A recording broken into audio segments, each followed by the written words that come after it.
Buenas noches, Dios le bendiga.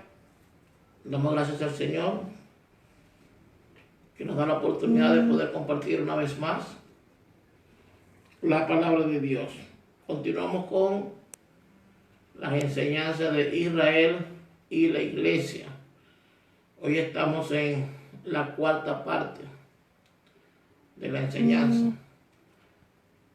Así que vamos a continuar con la enseñanza. Ya les expliqué la simiente en el Génesis y cómo Dios la desarrolló a través de Cristo, la palabra.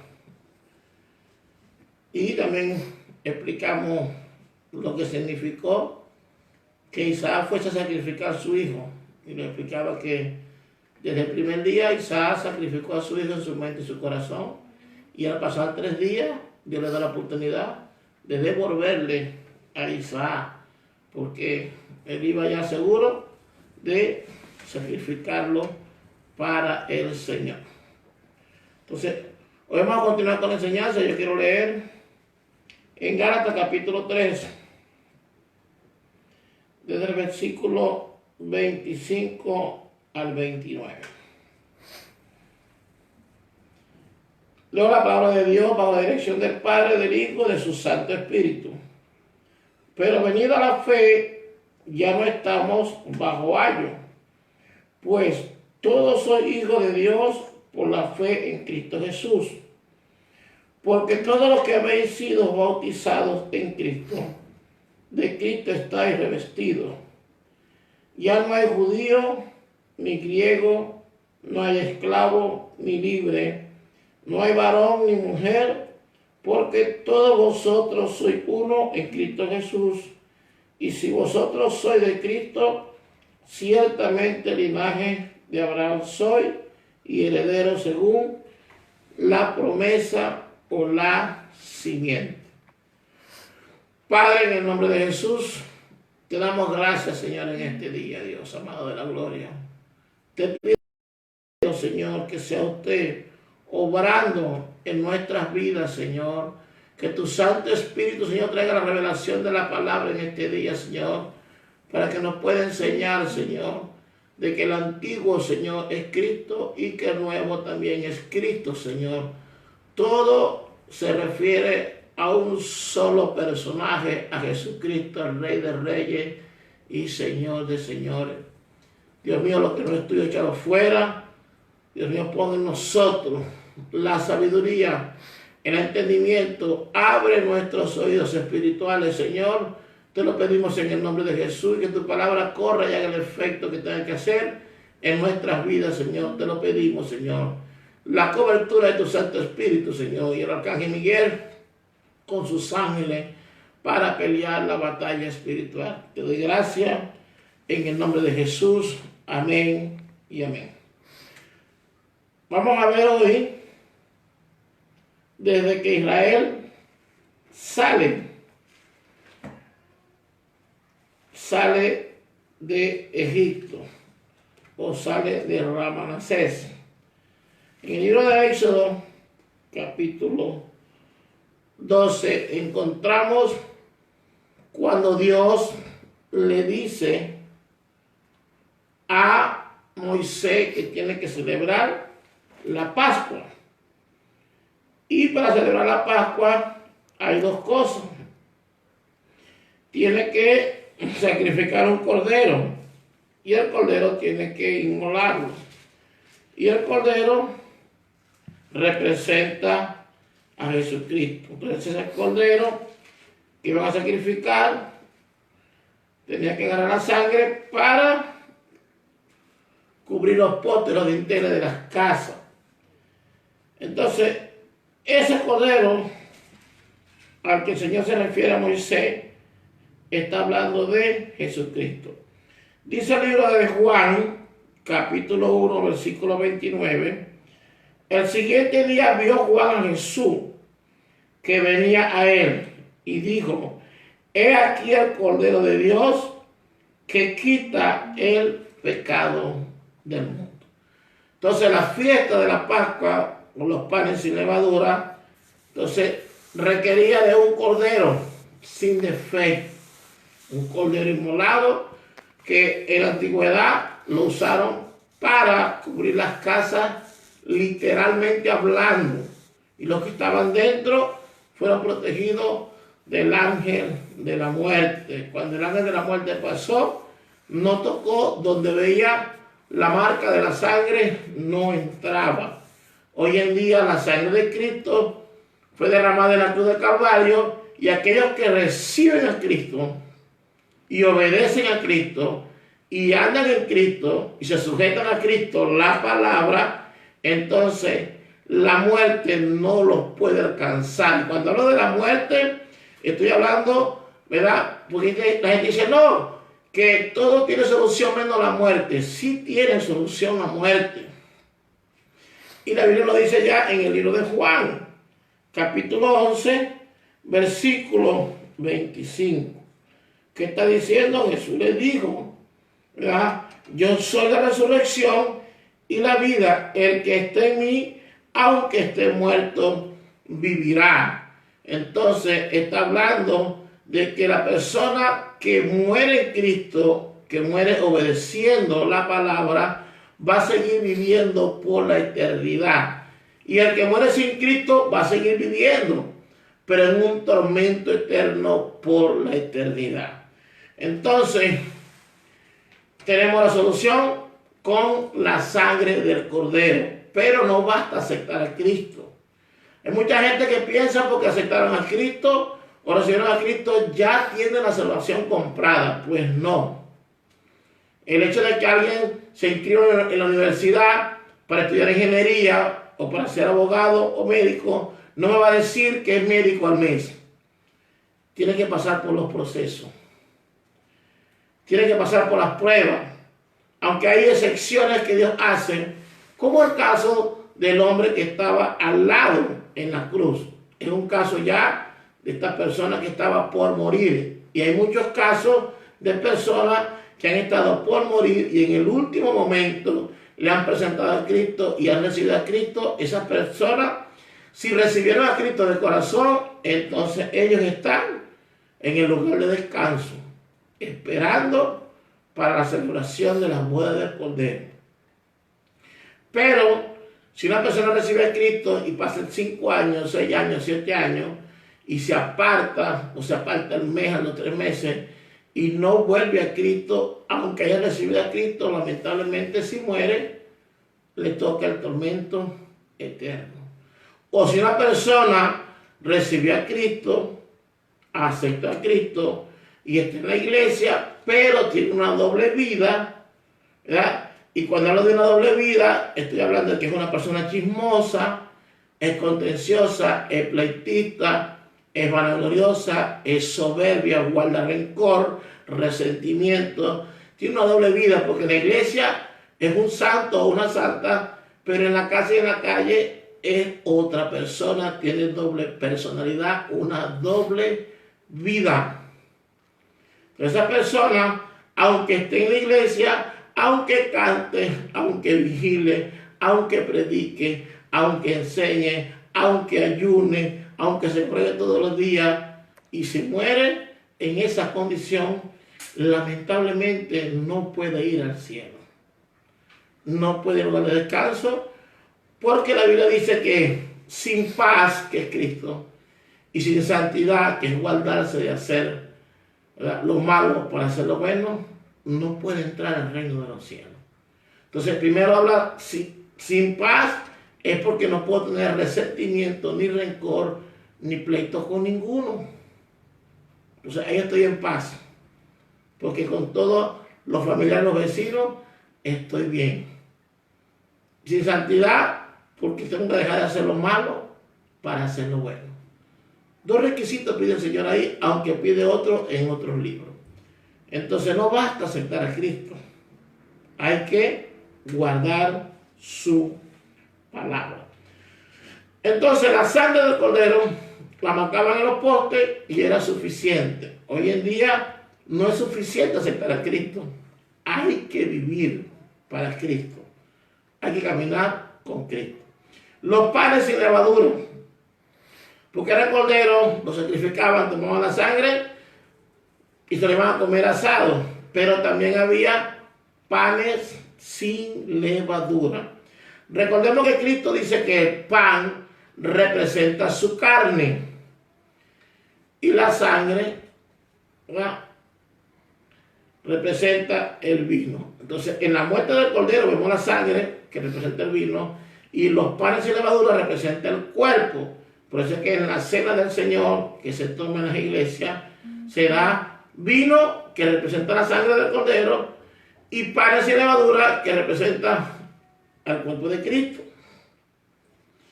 Ahora, ¿por qué sin levadura? Porque la levadura representa el pecado. Entonces, los panes sin levadura representan el cuerpo o la sepultura del cuerpo de Cristo sin pecado. Entonces tenemos que alejarnos de la levadura que nos hace daño. Y la levadura tiene que ver con toda iniquidad, toda inmundicia, todo pecado, toda transgresión. Entonces, en la antigüedad, un cordero, panes sin levadura. En la actualidad, el Cordero es Cristo, derrama su sangre y es sepultado sin pecado. Entonces, vemos la antigüedad, el antiguo pacto, y vemos el nuevo, que es el sacrificio de Jesucristo en la cruz del Calvario. Lograron salir, salieron de Egipto. Y cuando salen de Egipto, hermano, comienza la travesía del pueblo de Israel. ¿Y sabe qué hace Dios cuando ellos salen de ahí? Les pone una columna. Les pone una columna de nube y una columna de fuego. Vamos a Éxodo 13, versículo 17 al 22. Y luego que Faraón dejó ir al pueblo, Dios no lo llevó por el camino de la tierra del Filisteo, que estaba cerca, porque dijo Dios, para que no se arrepienta el pueblo cuando vea la guerra y se vuelva a Egipto. Mira lo maravilloso que Dios dice, no le voy a dejar que pasen por los filisteos, porque vienen de un problema, vienen de una guerra con Faraón, y Dios, considerando en su misericordia, dice, los voy a pasar por otro lado para que no se encuentren con los filisteos. Dios viendo el pueblo y considerándolo. Y dice, mas hizo Dios que el pueblo rodease por el camino del desierto del Mar Rojo, y subieron los hijos de Israel de Egipto armados. Tomó también consigo Moisés los huesos de José, el cual había juramentado a los hijos de Israel diciendo, Dios ciertamente os visitará y haréis subir mis huesos de aquí con vosotros. Y partieron de Sucot y acamparon en Etán, a la entrada del desierto. Y Jehová iba delante de ellos de día en una columna de nube para guiarlos por el camino, y de noche en una columna de fuego para alumbrarle, a fin que anduviese de día y de noche. Nunca se apartó de delante del pueblo la columna de nube de día, ni la columna de fuego de noche. ¿Qué representa la columna? La columna es Cristo. Cristo es la columna. Entonces Cristo le daba sombra en el día, y como Él es luz, como dice la palabra en el libro de Isaías 60, levántate, resplandece porque ha venido Cristo, o sea, que ha venido tu luz. Él en la noche resplandecía, en una columna que resplandecía para darle luz en las noches y para que no tuviesen frío. ¿Por qué la columna representa a Cristo, porque la gloria de Jehová se manifestaba en la columna. Y la palabra dice que la gloria de Jehová es Cristo. Porque eso dice que aquel verbo se hizo carne y vimos su gloria. Gloria como el unigénito, ¿verdad?, del Hijo de Dios. Jesucristo es la gloria de Dios. Entonces imagínense que saliendo Israel, ¿quién lo saca de Egipto? ¿Quién lo saca de Ramanasés? Lo sacó Cristo a través del sacrificio del Cordero, que representa a Cristo, y los panes de levadura, que representa su cuerpo. Salen de ahí, y ¿qué hace Dios? Le pone otra vez a Cristo la columna de nube de día y la columna de fuego de noche. ¿Para qué? Para que estuvieran bajo la cobertura de Jehová, o estuvieran bautizados. Siempre les recuerdo y se los voy a decir, la palabra bautismo es cobertura. La columna de nube que estaba encima de ellos era su cobertura. Voy a ir al libro de 1 Corintios capítulo 10, para que ustedes vean que estaban bautizados o estaban bajo la cobertura. 1 Corintios 10 dice la palabra de la siguiente manera: porque no quiero, hermanos, que ignoréis que vuestros padres todos estuvieron bajo la nube y todos pasaron el mar. Y para pasar por el mar, Dios tiene que usar a Cristo. Porque cuando Moisés extiende la vara y el cayado es Cristo. Entonces, cuando Dios abre el mar, lo abre a través de Jesucristo, y ya vamos a hablar de eso. Y dice, y todos en Moisés fueron bautizados en la nube y en el mar. O sea, todos estuvieron bajo la cobertura de Dios, estuvieron bajo la cobertura de nuestro Señor Jesucristo. Por eso que la gente cuando canta el Salmo 91, que dice, ¿verdad?, porque el Salmo 91 mucha gente lo abre, lo ponemos a abrirlo ahí en el Salmo 91 para que no nos pase nada. Pero ¿qué dice el Salmo 91? Es un salmo dedicado a la cobertura que le dio Dios. Dice, el que habita el abrigo del Altísimo, bajo la sombra del Omnipotente. Y la sombra del Omnipotente era dada por la columna de nube. Por esa razón tenían ahí la sombra, porque tenían una columna de nube que era Cristo. Estaban bajo la columna del Omnipotente Dios. Dios es maravilloso, hermano. Salieron de ahí, hermano, y se encuentran ahora frente al Mar Rojo. Se encontraron ahí. Ahí Dios tiene que usar otra vez a Cristo. ¿Qué hace Dios? Tiene que decirle a Moisés que extienda la vara. Éxodo 14, versículo 13. Y Moisés dijo al pueblo, no temáis, está firme, y ve la salvación que Jehová hará hoy con vosotros, porque los egipcios que hoy habéis visto, nunca más para siempre lo veréis. Y Jehová peleará por vosotros, y vosotros estaréis tranquilos. Entonces Jehová dijo a Moisés, ¿por qué clamas a mí? Di a los hijos de Israel que marchen, y alza tu vara, y extiende tu mano sobre el mar, y divídelo entre los hijos de Israel por el medio del mar en seco. Entonces extendió la vara Moisés, el cayado, y la vara representa a Jesucristo. Vamos a ir a la palabra, porque me gusta ir con los versículos bíblicos, porque hay gente que se pregunta, ¿y cómo es eso? Isaías capítulo 11.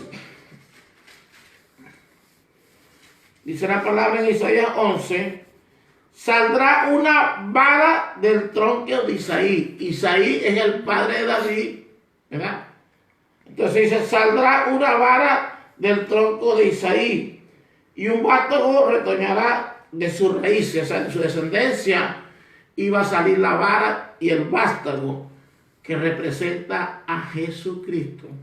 Y dice, y reposará sobre él el Espíritu de Jehová, que es el Espíritu Santo, el Espíritu de sabiduría, que es la palabra, el Espíritu de inteligencia, que es la revelación, el Espíritu de consejo para llevar a la gente a aconsejarlo, el Espíritu de poder para libertar a los endemoniados y sanar a los enfermos, el Espíritu de conocimiento para discernir todo lo que acontecía a su lugar, y el Espíritu de temor para abstenerse de hacer lo malo. Entonces ahí estamos viendo que la vara es Cristo. Y dice, y le hará entender diligentemente en el temor de Jehová. No juzgará según la vista de sus ojos, como hacemos nosotros, ni erguirá por lo que oigan sus oídos, sino que juzgará con justicia a los pobres y agüirá con equidad por los mansos de la tierra y herirá la tierra con la vara de su boca, que es su palabra, y con el espíritu de sus labios matará al impío, y será la justicia cinto de sus lomos y la fidelidad ceñidor de su cintura. Entonces estamos hablando que Cristo es la vara. Vamos a Jeremías capítulo 1. Gloria a Dios. Jeremías capítulo 1, versículos 11 y 12. Dice, la palabra que Jehová vino a mí diciendo, ¿qué ves tú, Jeremías? Y él dijo, veo una vara de almendro.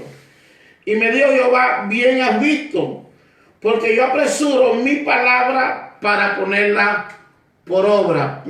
Jeremías estaba mirando la vara de Cristo y Jehová dice, sí, la voy a acelerar para ponerla por obra. Y la puso por obra porque la convirtió la palabra o la vara, el verbo, lo convierte en carne y hizo su obra de libertar a la humanidad por la sangre del Cordero de Dios. Entonces, hermano, el acto que hizo Moisés de extender la vara, de extender la palabra, tiene que ver con la fe nuestra hoy en día. Hoy en día, cuando estamos en medio, Moisés se encontró con el pueblo frente al Mar Rojo. Se le acabó la fe. Él clama al Señor. Y el Señor le dice, ¿por qué clamas a mí? Extiende la palabra, extiende la vara, extiende el callado. Entonces, imagínense que es un acto de fe que tienen que hacer los israelitas, porque eso es lo que Dios quería, despertar la fe en ellos. Vamos al libro de Mateo 17. Mateo 17, en el versículo 20, dice, Jesús le dijo, por vuestra poca fe, de cierto os digo que si tuviera fe como un grano de mostaza, dirías a este monte, pásate de aquí allá, y se pasara, y nada os será imposible. Entonces, ¿qué hay que tener para hacer las cosas? Tener fe, confianza en Dios. Entonces, Moisés activó la confianza en Jehová, extendió la palabra que es Cristo, la vara, hermano, y se hizo el milagro. Para usted y yo activar un milagro de Dios, tenemos que ir a Cristo, la palabra o la vara de Dios. Lucas 17, versículo 6. Voy a leer del 5, dicen los discípulos, dijeron a los apóstoles, Señor, auméntame la fe. Entonces el Señor dijo, si tuviera fe como un grano de mostaza, podría decir a este sicómoro, desarráigate y plántate en el mar, y os obedecería. Pero que tenemos que tener la confianza en el Señor. Mire, hay un caso donde Pedro ve que viene el maestro por las aguas. Y la gente dice un fantasma. Y el Señor dice, soy yo. Y Pedro, que era el más osado de todo, dice, Señor, si eres tú, permíteme que yo vaya por las aguas hacia ti. Y Dios le concede porque Pedro activó la fe, se conectó en el Espíritu. Y acuérdense que en el fruto del Espíritu tenemos fe. Y cuando Pedro activa el fruto del Espíritu, se conecta con Cristo en el Espíritu y logra caminar por encima de las aguas. O sea, caminó en lo sobrenatural porque el Espíritu se activó y la masa corporal no se hundió. ¿Cuándo se hunde la masa corporal de Pedro? Cuando Dios permite que sople un viento para mostrar si el hombre estaba directamente conectado. ¿Y qué hizo Pedro? Volteó a mirar al viento que soplaba. Entonces nosotros vez estamos guiados por el Espíritu Santo y de repente quitamos al Espíritu Santo y ponemos nuestros ideales, ponemos nuestras opiniones y entonces nos hundimos porque le quitamos la mirada a Cristo, porque me desconecté en el Espíritu, desactivé el fruto del Espíritu.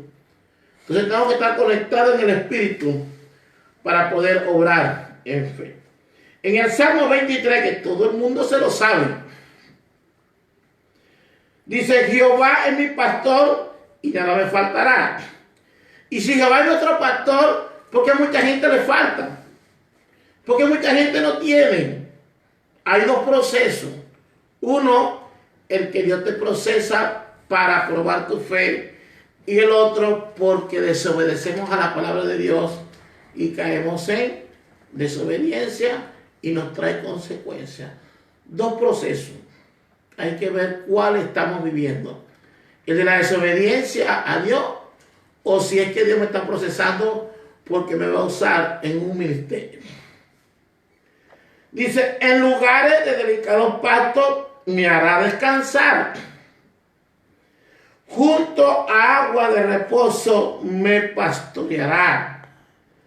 Confortará mi alma, me guiará por senda de justicia. O sea, tengo que aprender a ser justo, porque si no soy justo, no ando en la senda de justicia, ando en la de la injusticia, y la injusticia es un pecado de muerte. Lo dice Romanos 1, 28, 29, y lo dice también Primera de Juan, capítulo 4. Dice, por amor de su nombre, aunque ande en valle de sombra de muerte, no temeré mal alguno, porque tú estarás conmigo. Tu vara, o sea, Cristo, tu vara y tu callado me infundirán aliento. ¿Quién me va a defender? ¿Quién me va a guiar? Cristo. ¿A través de qué? Del Espíritu Santo de Dios. A través de eso. Entonces este salmo se lo sabe todo el mundo. Todo el mundo lo recita, pero no ve la profundidad de la enseñanza que está ahí. Miren, dice, adereza mesa delante de mí en presencia de mis angustiadores. Está diciendo que aunque la gente nos escarnezca, aunque la gente nos mete en chisme, que aunque la gente nos mete en problemas, yo tengo que en la mesa recibirlo para darle. Porque el Señor dijo, ama a tu enemigo. Adereza, arreglemos aquí, mira, delante de mí, en presencia de mis enemigos, que aunque mis enemigos vengan, yo tengo que amarlo como dijo el Señor en Mateo y en Lucas, que aún hay que amar a nuestros enemigos, hermano. No es fácil, no es fácil, pero estamos ahí. Entonces, este salmo tiene una profundidad, no voy a terminar de explicarlo porque no es el tema, pero más o menos para que vean muchas cosas que están aquí, lo recitamos de memoria, pero no lo vivimos. No vivimos el salmo, pero no lo sabemos de memoria. Dios nos ayude. La palabra se lee, se predica, pero también se vive.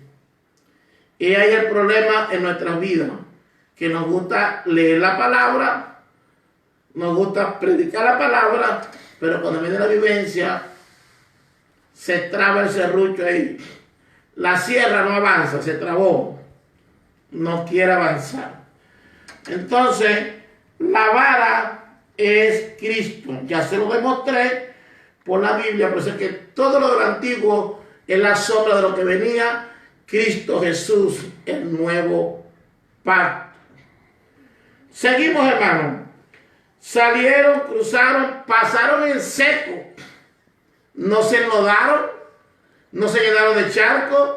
Dios les hizo un milagro y no se dieron cuenta. Y cuando pasaron, siguieron murmurando y peleando. Dios los elimina al enemigo y ahí sí cantaron alegre. Pasaron todo, hermano. Siguieron. Voy a leer aquí en Éxodo 15, del versículo 22 al 27. Le estoy haciendo un recorrido para que veamos cómo se manifestó Cristo en el antiguo y cómo lo tenemos ahora en el nuevo. Éxodo 15, 22. Dice: e hizo Moisés que partiese Israel del Mar Rojo y salieron al desierto de Shur y anduvieron 3 días por el desierto sin hallar agua. Dios le puso otra pruebita.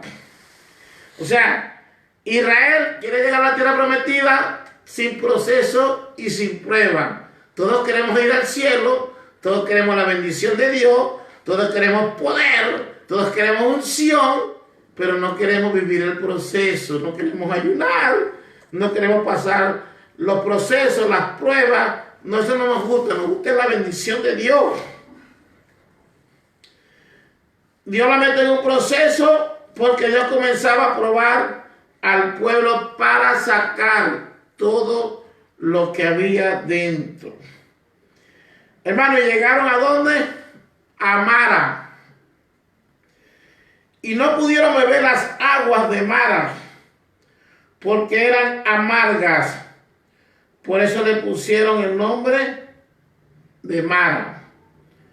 Entonces, ¿qué hizo el pueblo? En vez de clamar a Dios, el pueblo, en vez de ir a Dios a pedirle a Dios que nos ayudara, ¿qué hizo el pueblo? Murmuró contra el hombre. Entonces el pueblo todavía tenía la mirada puesta en el hombre, como hoy en día muchas personas tienen la mirada puesta en el hombre. Entonces tenían la mirada puesta en Moisés y fueron a reclamarle a Moisés. Entonces, y digo, ¿qué hemos de beber? O sea, le reclamaron, ¿para qué nos sacaste de Egipto? Allá teníamos bastante agua. Entonces, ¿verdad? Dice, Moisés clamó ¿a quién? A Jehová. Moisés sí fue, levantó el teléfono. Jeremías 33:3, clama a mí, yo te responderé. Moisés clamó a Jehová y Jehová le mostró un árbol. Ponga atención a lo que Jehová le muestra a Moisés. Le mostró un árbol. ¿Qué le mostró Dios a Adán y a Eva cuando estaban en el huerto? Le mostró un árbol, perdón. Gloria a Dios. Dice aquí el versículo 9, el versículo 9 del capítulo 2 de Génesis. Y Jehová Dios hizo nacer de la tierra todo árbol delicioso a la vista y bueno para comer. También el árbol de la vida en medio del huerto y el árbol de la ciencia del bien y del mal. Entonces aquí tenemos la presencia de dos árboles, el de la vida y el árbol de la rebeldía o la ciencia del bien y el mal. Entonces, Dios le muestra a un árbol y dice que echó el árbol en las aguas y las aguas se endulzaron. Allí le dio estatuto y ordenanza y ahí los probó. Yo voy a llevar esto un poquito más allá. Hermanos, si vamos al libro de Apocalipsis, las aguas representan la gente, los pueblos, la muchedumbre, ¿verdad? Representan las aguas. Entonces, si llevamos las aguas y las llevamos a las aguas de Mara, que eran amargas, quiere decir que el pueblo estaba amargado. Y hoy en día muchos pueblos amargados por resentimiento, rencores, resentimiento, falta de perdón. ¿Qué hace Dios? Le pone un árbol, o sea, les entregó a Cristo. El árbol es Cristo. Vamos a la palabra para demostrarle que el árbol que sana es el árbol de la vida y es Cristo. Y ese árbol sanó las aguas. Vamos a ir a Apocalipsis, capítulo 22, versículos 1 y 2. Después me mostró un río limpio de agua de vida, resplandeciente como cristal, que salía del trono de Dios y del Cordero. En medio de la calle de la ciudad y a uno y a otro lado del río estaba el árbol de la vida, que produce 12 frutos, dando cada mes su fruto, y las hojas del árbol eran para la sanidad de las naciones. Y aquí Dios está presentando a Moisés que el árbol era para sanidad. Se lo voy a leer. Y dijo Jehová: si oyeres atentamente la voz de Jehová tu Dios, e hicieres lo recto delante de sus ojos, y dieres oído a sus mandamientos, y guardares todos sus estatutos, ninguna enfermedad de la que le envié a los egipcios te enviaré a ti, porque yo soy Jehová tu sanador. Entonces, si usted y yo nos mantenemos en la palabra, no va a venir nada sobre nosotros, porque estamos cumpliendo con Cristo la palabra. Y llegaron el himno había 12 fuentes y 70 palmeras, y acamparon allí junto a las aguas. Pero el 25 dice que Dios sanó las aguas, y Moisés clamó a Jehová, y Jehová le mostró un árbol y lo echó en las aguas, y las aguas se endulzaron allí, les dio estatuto, ordenanza, y allí los probó. Entonces Dios le sanó las aguas, le quitó la amargura y le puso la dulzura de Cristo. Pero la gente no entiende. Entonces el árbol de la vida es Cristo. Siguieron de ahí, hermano, avanzando. Ahora se encontraron en Elí. Y en Elí, donde quiera que llegaba, era un proceso, porque ellos iban rumbo a la tierra prometida. Y en Elí se encontraron nada más y nada menos que con el hambre. Aquí tenían sed, las aguas eran amargas, Dios se las sana a través del árbol que es Cristo. Ahora, partió luego, Éxodo 16, de Elí todas las congregaciones de los hijos de Israel, y vino al desierto de Sin, que está entre Elim y Sinaí. A los 15 días del segundo mes, después que salieron de la tierra de Egipto. Y toda la congregación de los hijos de Israel murmuró. ¿Qué problema con el pueblo? Siempre estaba murmurando, criticando en el chisme, en la contienda.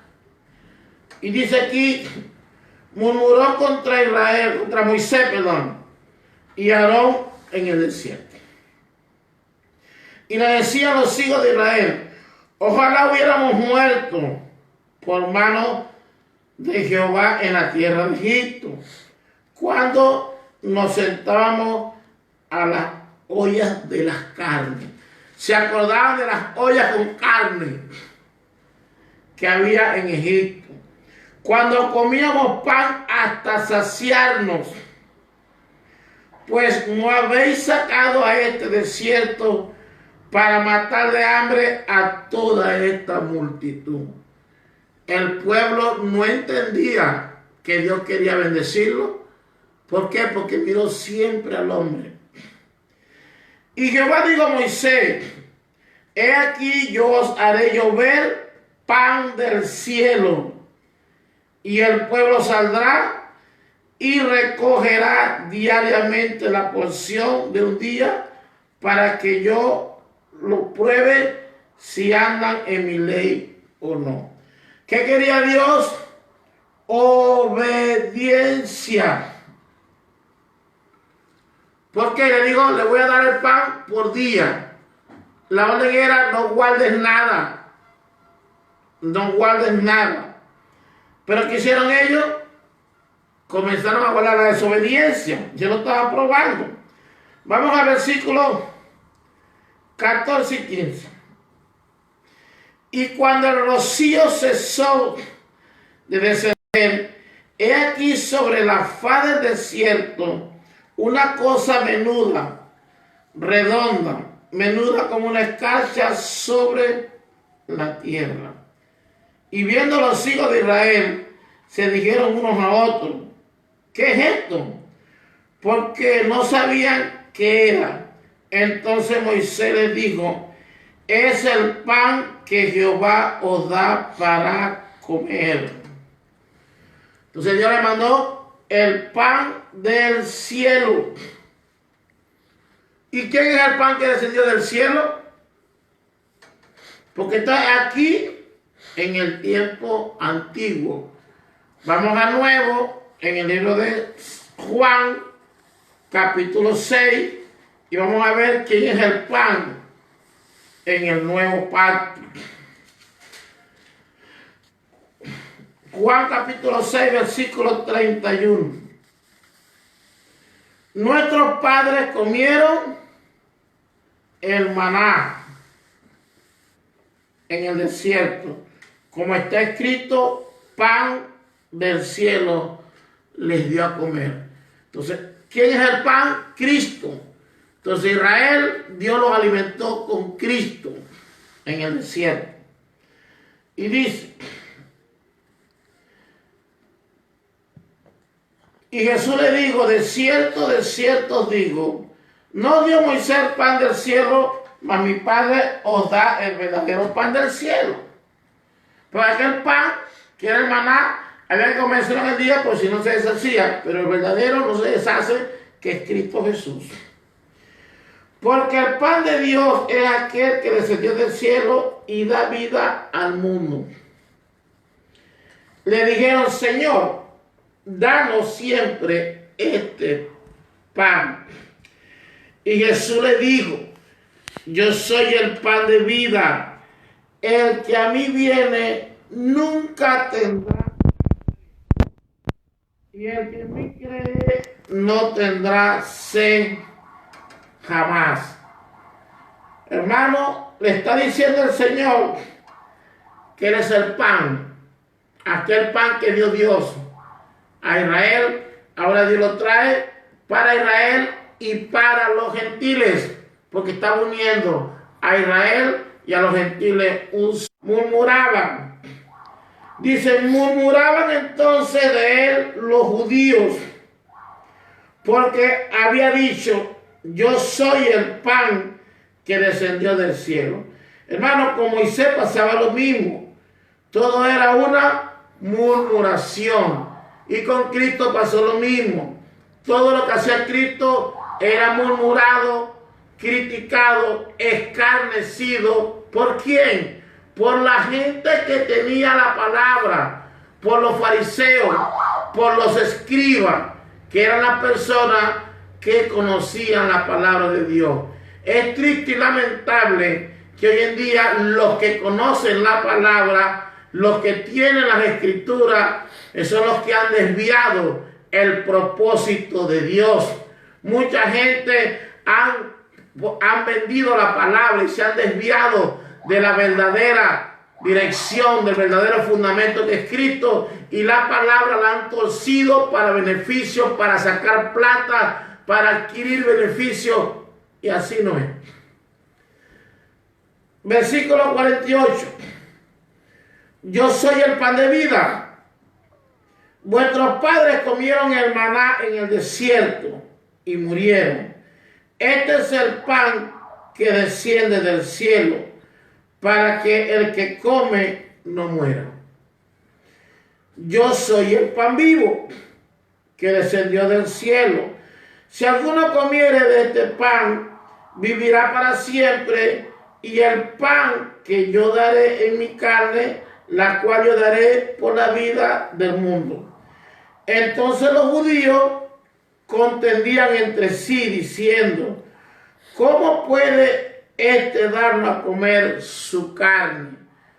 Porque no entendían lo que vino a ser Cristo. Jesús le dijo, de cierto os digo, si no coméis la carne del Hijo del Hombre y bebe su sangre, no tendrás vida en vosotros. El que come mi carne y bebe mi sangre tiene vida eterna, y yo le resucitaré en el día postrero. Porque mi carne es verdadera comida y mi sangre es verdadera bebida. El que come mi carne y bebe mi sangre, en mí permanece y yo en él. Como me envió el Padre viviente y yo vivo por el Padre, asimismo el que come, él también vivirá por mí. Este es el pan que descendió del cielo, no como comieron el maná y murieron. El que come este pan vivirá eternamente. Lo que le está explicando Cristo aquí fue lo que hicieron los israelitas cuando salían de Egipto. El cordero le sacaron la sangre para marcar los postes, y los panes sin levadura representan el cuerpo. Ellos tomaron esto literal. Y el gran problema hoy en día de la iglesia cristiana es que todo lo agarran literal. Y por tomar todas las cosas literal y no claman al Señor para que por el Espíritu revele qué significa una cosa y la otra por el Espíritu. Por eso es que tenemos tantos problemas, porque todo lo agarramos literal. Ellos agarraron la enseñanza literalmente, pensaban que Cristo a lo mejor se iba a despedazar el cuerpo, le iba a dar un pedacito de carne a cada uno, iba a agarrar la sangre y se va a poner a tomar. No lo vieron en el punto de vista espiritual. Por esa razón no entendieron. Y aún Israel no entiende. Algunos han entendido y han recibido la bendición de la vida eterna.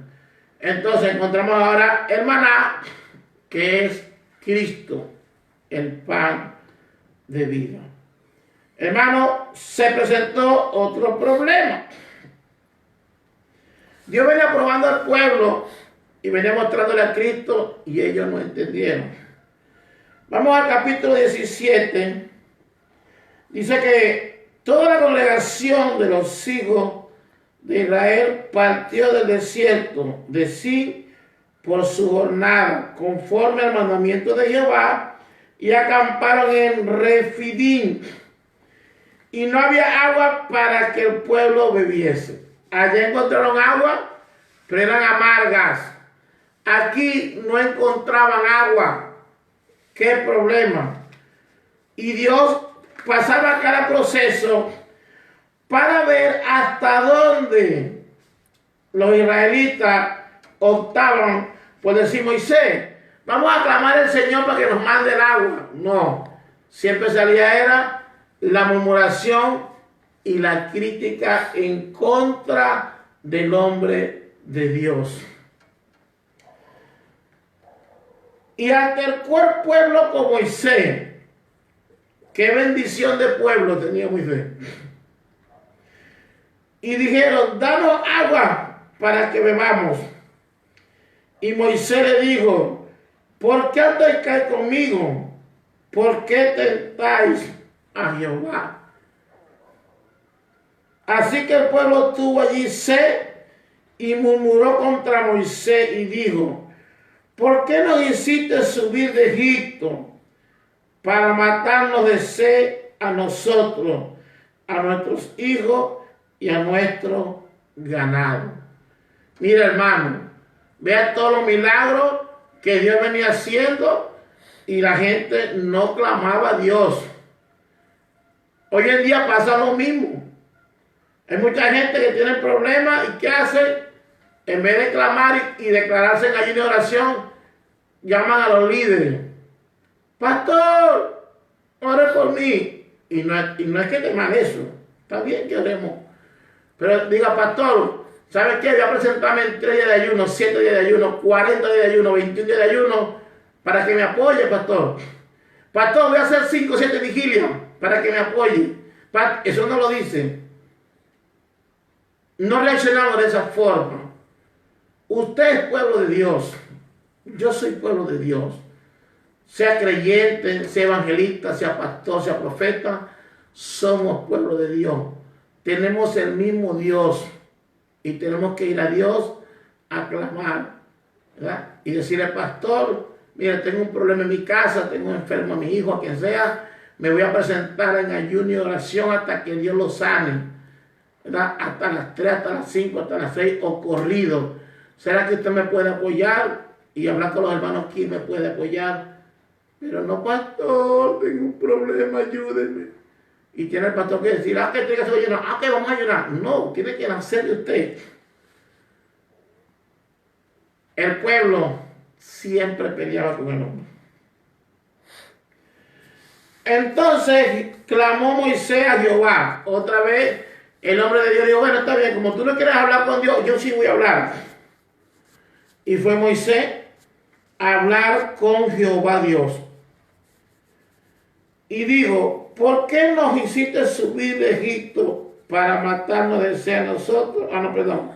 Perdón, hermano. Entonces clamó Moisés a Jehová diciendo: ¿qué haré con este pueblo?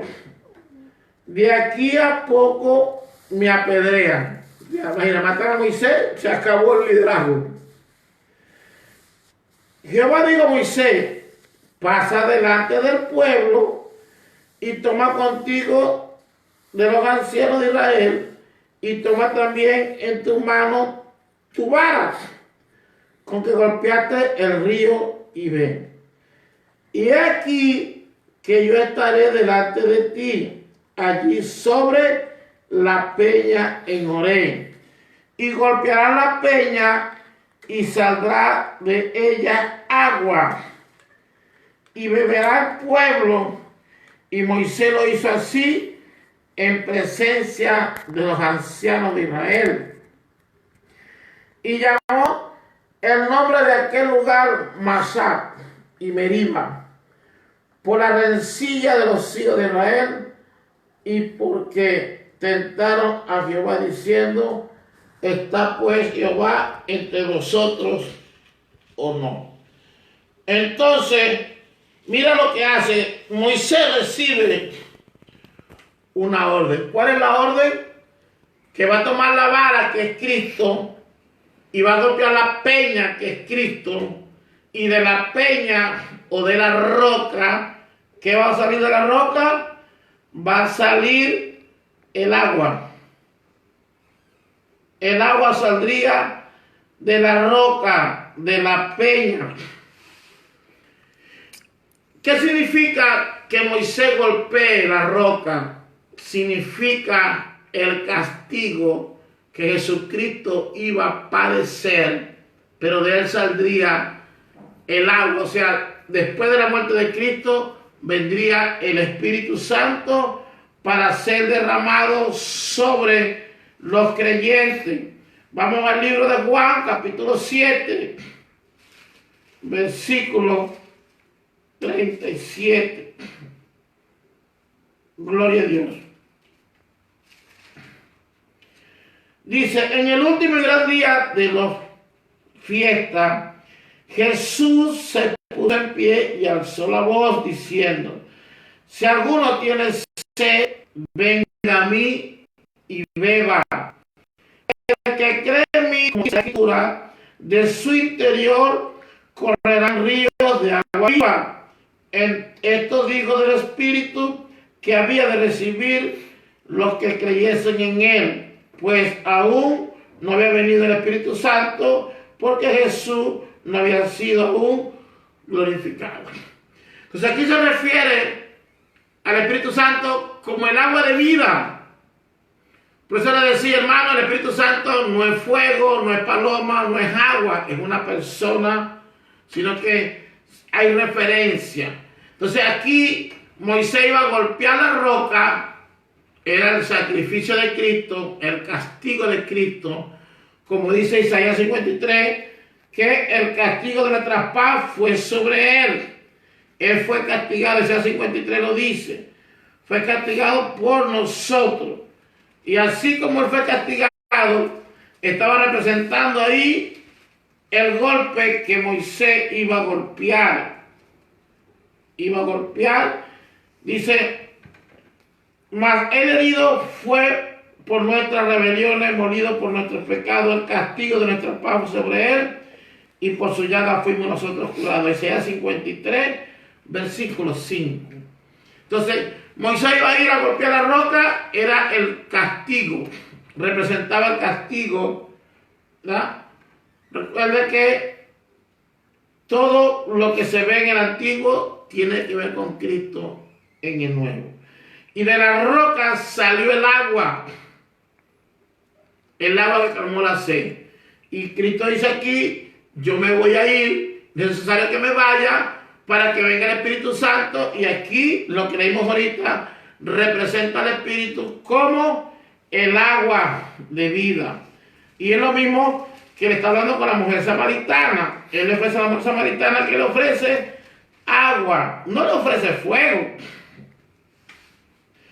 Dice que 4:7 de Juan, capítulo 4, versículo 7 de Juan, o San Juan, como dicen ustedes.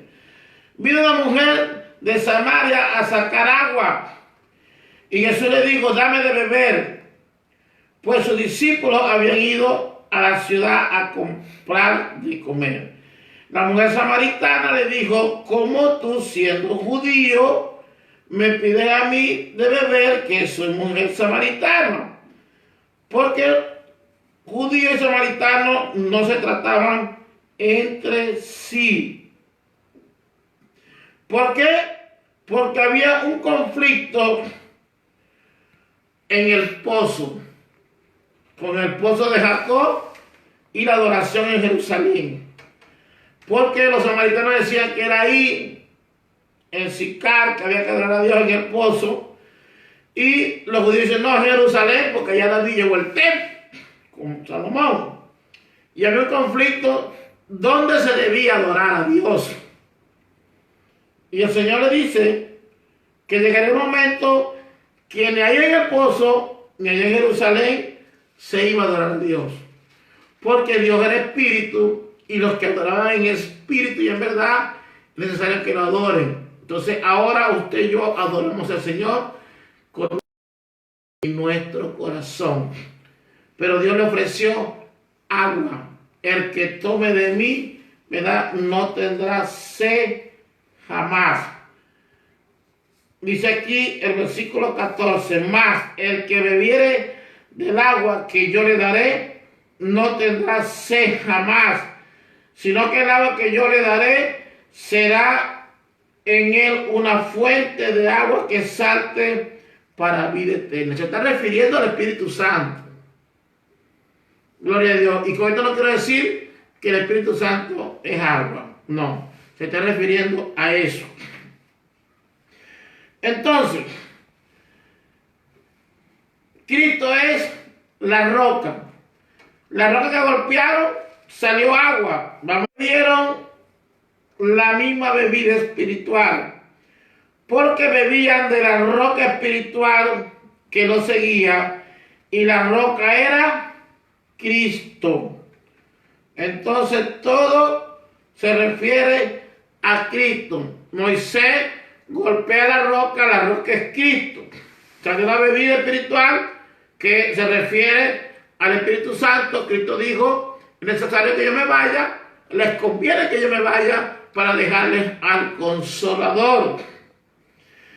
Ahora, Cristo también anunció en su palabra que era la roca. Vamos a Mateo capítulo 21, versículo 42.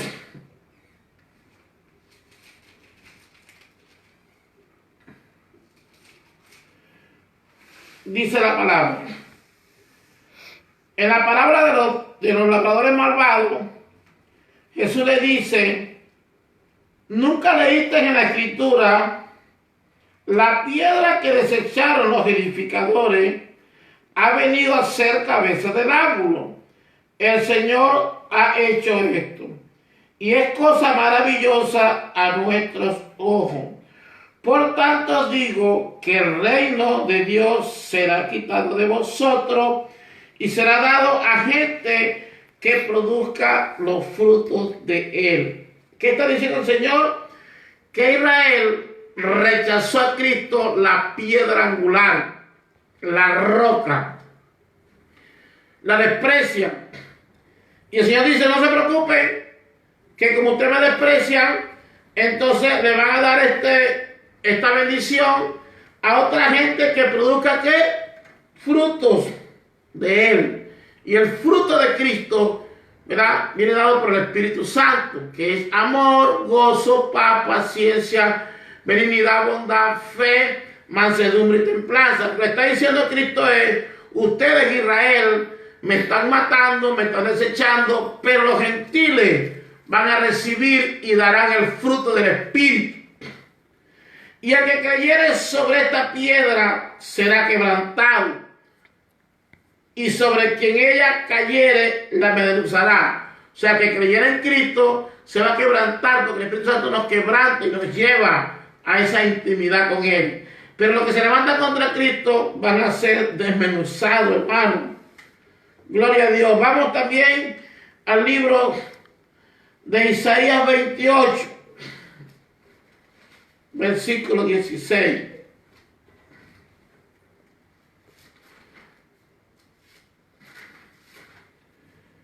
Gloria a Dios. Isaías 28, versículos 16 y 17. Dice, por tanto, Jehová el Señor dice así, he aquí que yo he puesto en Sión por fundamento una piedra, piedra probada, angular, preciosa, de cimiento estable. El que creyere no se apresure, y ajustaré el juicio a cordel y a nivel la justicia, y granizo barrerá el refugio de la mentira, y agua arrollarán el escondrijo. Y será anulado nuestro pacto con la muerte, y nuestro convenio con el Seol no será firme. Cuando pase el turbión, del azote seréis de él pisoteado. ¿Qué está diciendo el Señor? Que iba a probar venir una piedra probada, Cristo. Y que el pacto que ellos traían, que era el antiguo pacto, quedaría atrás para salir un nuevo pacto, el cual es Cristo. Romanos capítulo 9. Romanos 9.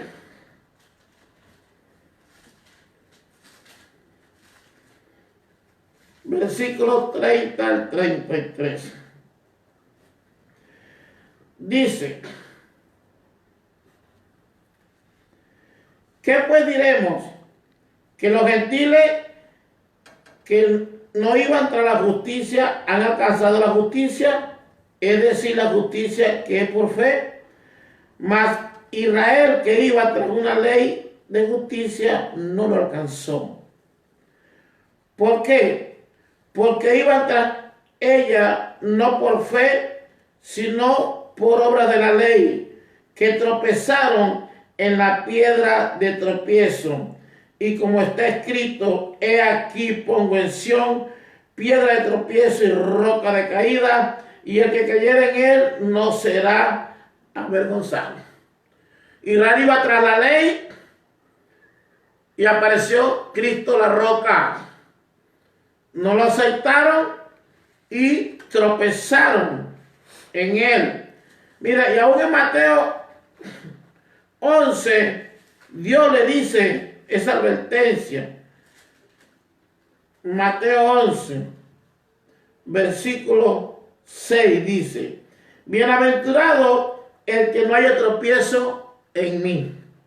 Sin embargo, la gente tropieza cada momento, o tropezamos cada momento con Cristo. Vamos a Primera de Pedro, capítulo 2.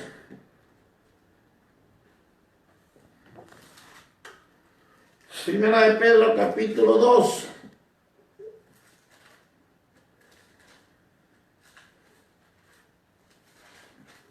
Dice: desechando pues toda malicia, todo engaño, toda hipocresía, toda envidia, todas las distracciones, desea como niño recién nacido la leche espiritual no adulterada, para que por ella crezcáis para salvación, si es que habéis gustado la benignidad del Señor. Acercándonos a Él, piedra viva, desechada ciertamente por los hombres, mas para Dios escogida y preciosa. Vosotros también, como piedra viva, se edificado como casa espiritual y sacerdocio santo, para ofrecer sacrificios espirituales aceptables a Dios por medio de Jesucristo.